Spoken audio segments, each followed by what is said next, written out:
राजनीति के शिखर पर चढ़ रहे इस समय चिराग पासवान का मुस्लिम संगठनों के द्वारा विरोध किया जा रहा है।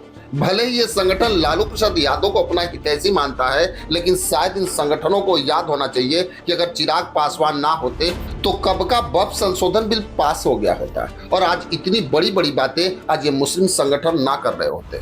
चिराग पासवान ही एक ऐसे नेता थे जो प्रधानमंत्री मोदी के मंत्रिमंडल में वक्फ संशोधन बिल को जेपीसी में भेजने का प्रस्ताव दिया, जबकि उस समय नीतीश कुमार के खास केंद्रीय मंत्री लल्लन सिंह ने भी मोदी सरकार का समर्थन किया था।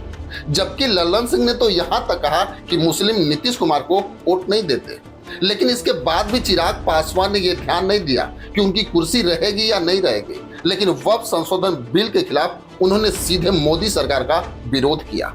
भले ही आज कोई कुछ भी बोल ले, लेकिन चिराग पासवान एक ऐसे नेता हैं जो हर जाति धर्म का ख्याल रखते हैं। लेकिन भले ही उन पे आरोप लगाए जा रहे हैं, लेकिन ये सारे आरोप चिराग पासवान के खिलाफ निराधार हैं। वैसे अगर देखा जाए तो इसकी शुरुआत ओवैसी ने की। ओवैसी ने खुल के कहा जो प्रधानमंत्री मोदी के मंत्रिमंडल में वक्फ बिल का सपोर्ट कर रहा है उसको मुसलमान समाज सपोर्ट ना करे। इसके बाद जमीयत उलमा ए हिंद के अध्यक्ष मौलाना अरशद मदनी ने भी चिराग पासवान का खुल के विरोध किया। मौलाना अरशद मदनी ने कहा कि देश में इस समय जिस तरह के हालात और खास करके अल्पसंख्यकों और विशेष रूप से मुसलमानों के साथ जो अन्याय और अत्याचार किया जा रहा है वो किसी से छिपा नहीं है।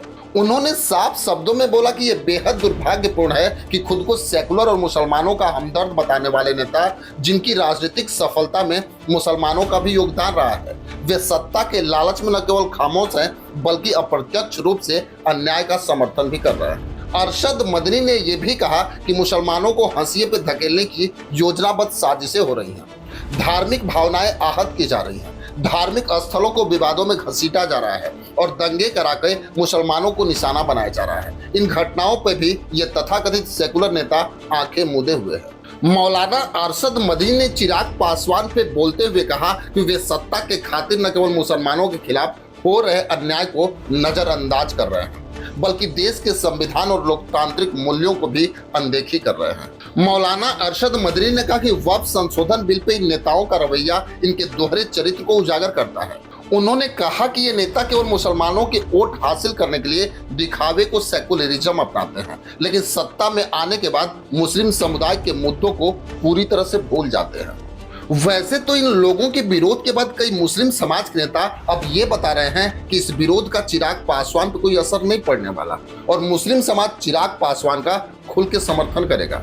वहीं चिराग पासवान के जीजा और जमुई सांसद अरुण भारती ने बिहार के राज्यपाल मोहम्मद आरिफ खान को 24 तारीख को होने वाले इफ्तार पार्टी का कार्ड देने भी पहुंचे और बिहार के राज्यपाल ने उनका भरपूर स्वागत किया। वहीं अब लोजपा रामविलास के प्रदेश अध्यक्ष राजू तिवारी ने एक न्यूज चैनल से बात करते हुए अपनी बातें खुल के रखी। बहुत बड़े बड़े आए फतवा जारी करने वाले, देखिए ये लोग जो हिंदुस्तानी अपनी संस्कृति है उसको बिगाड़ना चाहते हैं। वैसे अगर देखा जाए तो चिराग पासवान एक ऐसे नेता हैं जो इस समय हर जाति धर्म की बात करते हैं। कई मीडिया इंटरव्यू में तो चिराग पासवान ने यहां तक कहा कि हम हर जाति धर्म को सपोर्ट करते हैं और वैसे लोगों का कभी समर्थन नहीं करते जो केवल एक विशेष जाति और धर्म की बात करते हैं। चिराग पासवान ने तो यहाँ तक कहा कि हर धर्म के लोगों को भारत में जीने का अधिकार है, इसलिए हर धर्म का मैं सम्मान करता हूँ। वैसे तो चिराग पासवान की एक पार्टी के नेता ने भी अरशद मदनी और ओवैसी के बयान को गलत बताया। हमने कहा था आप ज्वाइंट पार्लियामेंट्री कमेटी की जब बात आपके सामने आई उसका श्रेय हमारी पार्टी के राष्ट्रीय अध्यक्ष जनाब चिराग पासवान को जाता है। लेकिन अब देखना दिलचस्प होगा कि आखिर चिराग पासवान का विरोध कर रहे इन मुस्लिम संगठनों का आगे क्या रवैया होगा। बस आज के लिए इतना ही, फिर मिलेंगे। जय हिंद।